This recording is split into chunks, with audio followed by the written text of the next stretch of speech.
Today, we are going to talk about the best strategy for every social platform.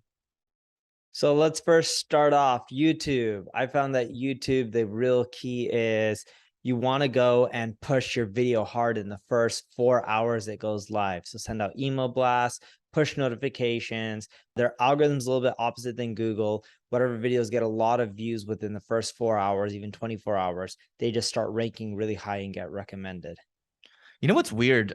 So Neil, I've been looking at my analytics. I don't know if this has been happening to you, but it used to be for YouTube, like you're either going to get like this like ramp, like almost like a hockey stick type of ramp. But now it's like stairs, right? It's bizarre because it actually is a counterpoint to yours. It's like their algorithm is shifting so much now where it might not actually be the case anymore, at least from what I'm seeing. So keep that in mind. I still get the hockey stick. Yeah. Well, you're also hitting your big email list too. Yeah. I know, but after it's done with the email list, it keeps going. Anyway, we'll post if the video is good. If the video is not engaging well, then the hockey stick doesn't help. That's a caveat to this, right? If your video sucks, it doesn't matter. Yeah. Well, yeah. But you have to make a good video. That's one. The other thing too is if your video isn't doing well in the first 24, even the first like hour or so, if you're checking your YouTube studio and it's not ranking well, if you have the time, go change the title. Because yesterday or 2 days ago, we had a shorts that was posted and it wasn't doing well originally, and the team adjusted it. And then it was like flat in terms of like the growth over time. And then once the title changed, it just boom, like hockey stick.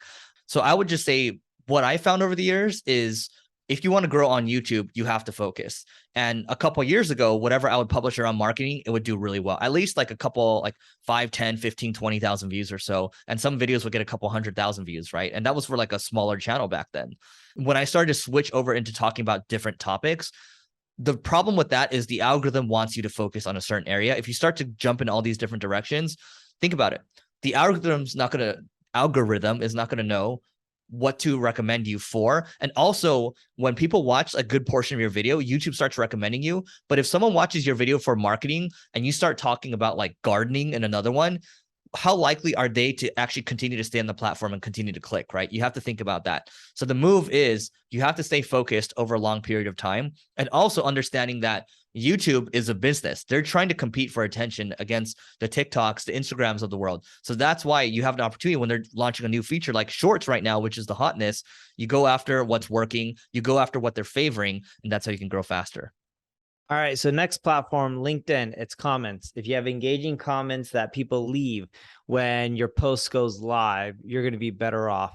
Example of this is if I have a post on LinkedIn that breaks down 5 hacks to get more social media traffic, and someone leaves a comment like, hey, you should check out this 6 hack. It works really well for us, and they break down what it is. That's an example of an engaging comment. I think Eric agrees with me on LinkedIn. That's pretty much the best tactic. Yeah, and then go back a couple episodes and check out our episode on engagement pods. TikTok is actually similar. We're seeing comments are the main thing for TikTok, similar to LinkedIn. I don't know what you're seeing for TikTok, Eric, but we're seeing the same thing as... I suck at TikTok. Don't ask me. I'm out on that one. And then what's funny for Instagram, we're actually seeing live content help a lot. There's an interesting stat from... I forgot who is it, 𝗧𝗜𝗓𝗏 or something like that. There's 2 stats. One's from 𝗧𝗏𝗏𝗘 and one's from 𝗧𝗏𝗏. But live content is supposed to drastically increase the demand for it over the next 5-10 years. But what's interesting is live content has been decreasing on Instagram and how much people are creating of it.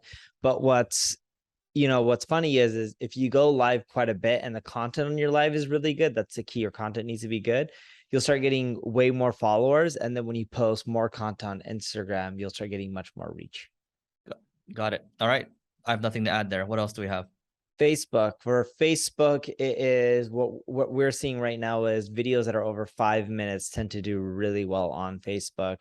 We analyzed like 900 and something business pages, and we found that the people who are leaving 5-minute videos or longer, it's over 80% more engagement than the short form videos that we're seeing on Facebook. These are for business profiles specifically. Personal profiles, it can vary, but the reason we're sticking towards business is you got to monetize somehow. Do we have any other channels? I think those are the main ones. Twitter, go for it. Oh, I'll go with Twitter. Twitter's been great. Twitter's been a boon.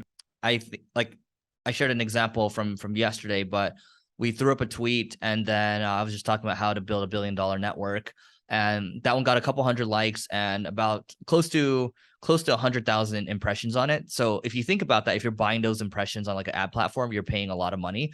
And so what we do there is you post something good, it's a thread, right? Threads work well. And then you find, hopefully you create an engagement pod, and then the engagement pod, you post a link in there. Everyone will kind of, to Neil's point, they'll comment, they'll like, in some cases, they'll even retweet as well. But it's really important to kind of seed that initial piece. Or if you do have like own media, such as like your email list, that's going to be very helpful as well. That's it, right? That's it. All right. We got all of them. Please don't forget to rate, review, subscribe to this pod. It helps us grow, and we'll catch you later.